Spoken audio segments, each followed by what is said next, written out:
Hey everybody, it's Charlene. I'm here today with a really cute holiday card that I put together using some products from PhotoPlay Say It With Stamps. This is a shaker and I think it's adorable. So let's get started. I am starting out with the Holiday Swirls background stamp. This is a large 6x6 stamp, so it's going to cover you on most different sizes of cards that you're wanting to make. I've got some anti-static powder tool there on my cardstock. I do have my cardstock on a sticky mat. I find that really helpful when I am stamping these large background stamps and I want to cover a full card panel. So I'm using VersaMark embossing ink, getting a nice coat on my paper here because I'm going to heat emboss this background. I really enjoy heat embossing large backgrounds like this because it really helps a card come together quickly. So once I get that done, I'm going to put some silver embossing powder all along and just make sure to get a nice even coating all the way along the paper. Then I can come in with my heat gun and melt all of that beautiful embossing powder. I like to use silvers and golds for the holidays especially, so you'll probably see a few different cards on the channel where I am using silver and gold embossing powder on a background. I think it's just a nice touch for a holiday card to have a little bit of shimmer going on. You could do all kinds of different things with this when you're done. I'm using this actually as a front panel to cut a window out of. Next, I am using the Birch Trees 6x9 stencil.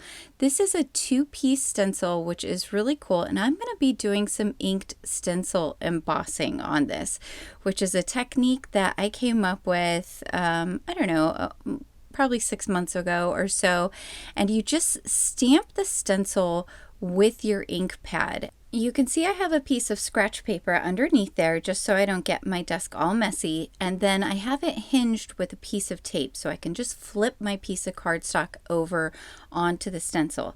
Now I am doing the embossing with my Platinum 6. You can use probably whatever machine you have. Each one has a different kind of sandwich that you need to put in order to do this kind of dry embossing.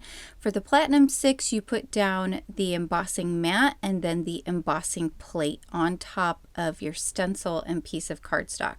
I like to run it through several times so I can get a nice raised impression, which I'm going to show you here.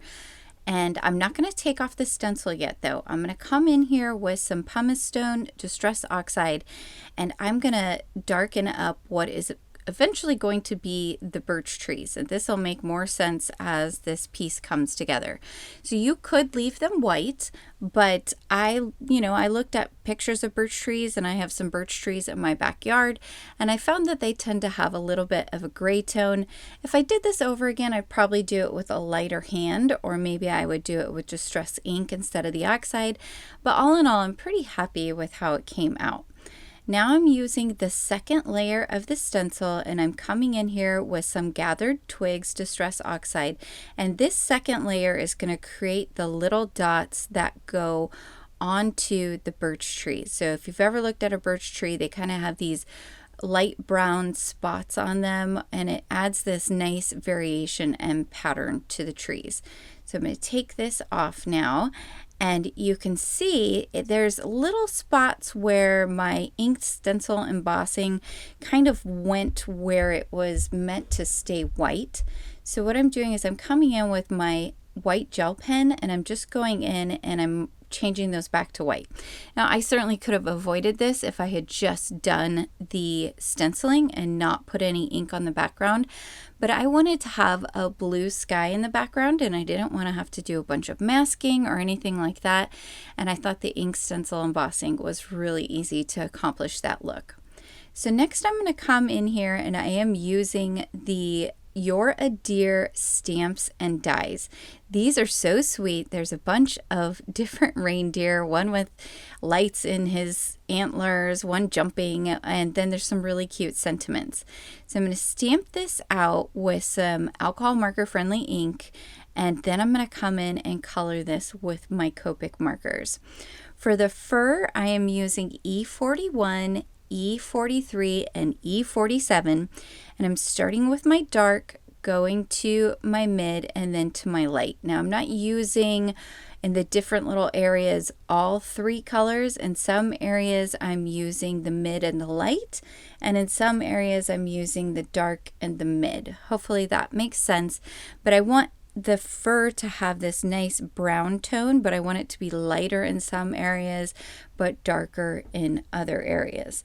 So always going around with my darkest color, whether it's going to be the dark, the E47, or in the sections where it's going to be my mid-tone, the E43. I start off with that and I go around the edges, and I'm also doing some tip-to-tip coloring as well as some coloring where you put some of the alcohol marker down on an acrylic block. In my case, I'm using my glass mat, which is perfect for this technique, and then you pick up some of the alcohol marker with your lighter color and you color that on. What it does is it helps to create an in-between color between the two colors. So if you've colored, for example, with E47 and you put some E47 down on your glass mat or your acrylic block, and then you pick up your E43 and run it over that E47 and color that onto your paper, you're going to get a shade that is in between the E47 and the E43. This helps out with blending colors where you feel like there's too big of a jump between the two of them. And I wanted there to be some really soft blending going on with the deer so that his fur looked soft, like something you would want to pet, although I don't recommend petting deer. That's a terrible idea. But, well, you know, it needs to look like a cute little sweet deer for the holidays. So I went ahead and cut that out off camera using my die cutting machine. And now you can see I have a square cut out of that original panel that we did with the Swirls background stamp. So I've cut that out off camera. I put some double-sided tape on the back all the way around, and now I'm putting on a piece of acetate that I have cut just slightly larger, and there you can see that makes more sense once it's flipped over. Now I added some foam strips from Heavy Doodle, and I'm going to go ahead and put that down over my shaker bits that I've picked out and laid out on top of those birch trees. These are little snowflakes. They're super cute, so when you shake the card, it looks like it's snowing in front of the birch trees. Next, I'm using these really sweet holiday sentiments stamps and dies. I like these because there's so many different sentiment options that you can use. And I've got some anti-static powder tool down on my piece of cardstock, and now again I'm stamping with some VersaMark because again I'm going to do some heat embossing. I'm going to do this in black. You also could stamp with black ink and then heat emboss with clear embossing powder, and it's going to give you a similar effect. Not quite the same, but it would be similar, and it is a little bit easier to do.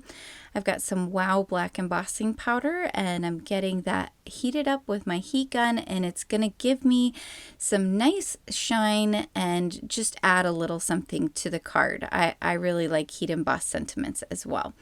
So I'm layering this up with 3 additional die cuts that I've cut out off camera on white cardstock. And that's because I want to really create some dimension with this sentiment. The card's going to be somewhat flat. It is a shaker, but the front panel isn't going to have a lot of things popping off of it. You're going to see the little deer that we colored. I'm going to put that so it's kind of in front of the window, and I'm not going to pop it up very much. So for the sentiment, I wanted it to really kind of be the star of the show. And I've got Let It Snow because I've got those cute little snowflake sequins inside of my shaker window. And when I do this, I just line them all up, put some glue on them, and then just pop each one on and kind of squeeze around the edges with my fingers to make sure that it's all lined up the way it should be. So you can see here with the little deer, I cut off 2 additional pieces off camera of the die cut.